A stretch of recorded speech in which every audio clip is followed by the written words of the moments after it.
So today, on my brother's wedding day, I wanted to make a beautiful reading with an excerpt from a cherished book from our childhood and relate it back to Dan and Jess's love for each other. But with Fantastic Mr. Fox, Harry Potter, and the entire Captain Underpants series, the sum total of our literary repertoire, a reading was going to be a very hard task. Instead, I've opted for something a little more mine and Dan's speed.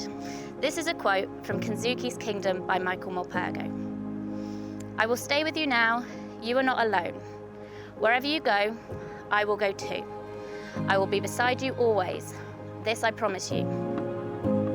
Today you are making a promise, not just for joy and laughter, but for the days in between. You are saying, I will stand by you, I will face the world with you. I will not leave, even when the winds rise and the skies darken. Like Michael and Kenzuki, may you always find in one another the courage to keep going, the comfort of home, and the strength that comes from never walking alone. We gather here today on this joyful occasion to celebrate the love and commitment of Jess and Dan on their wedding day. Dan has many talents, being an incredible dad, the music round on any quiz, being overconfident about things he knows nothing about. But wedding planning is not one of them, and most of today is probably a surprise for Dan. So I hope he's having a great day. I searched the word wedding on WhatsApp, and on my phone there was 59 mentions in the last week alone, and on Dan's phone there was 9, and 5 of them were from me. But all jokes aside, the wedding wouldn't be happening without him. Without him being in the same bar as me the night we met, despite only going out because he was promised a game of pool. Without him finding me endearing and not annoying when I accidentally pushed him to the ground and snapped his cigarettes.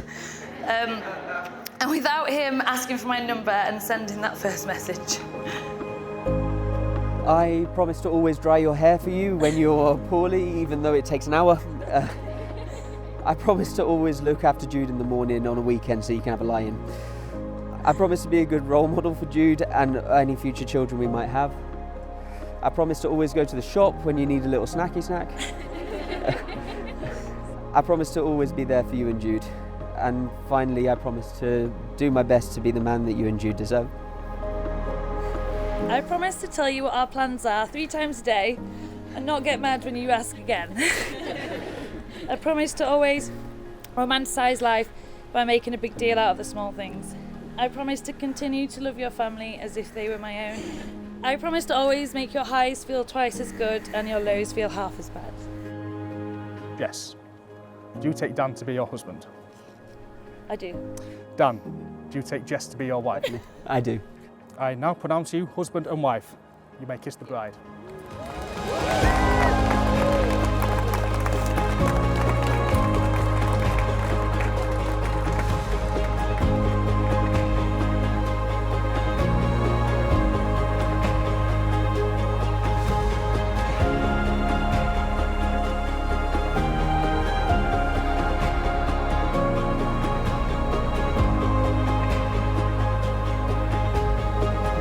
They say that sometimes love starts with a spark, and that might be true.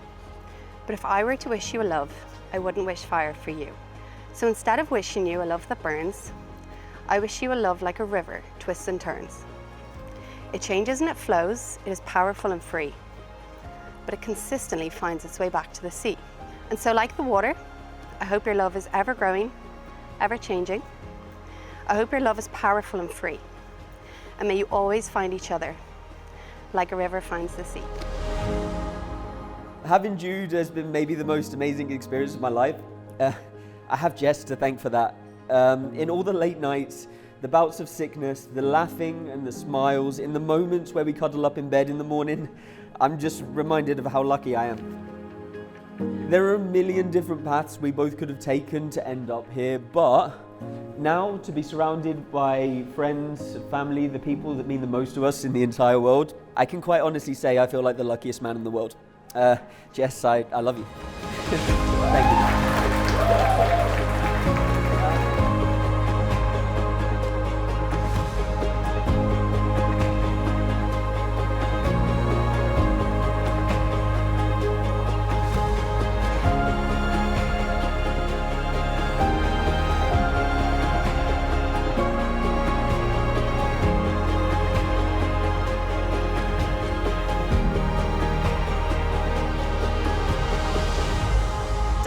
always said that I'm a naturally lucky person, but the thing is, when we met, I didn't believe in luck or fate. I was strictly working on probabilities, and we make our own luck.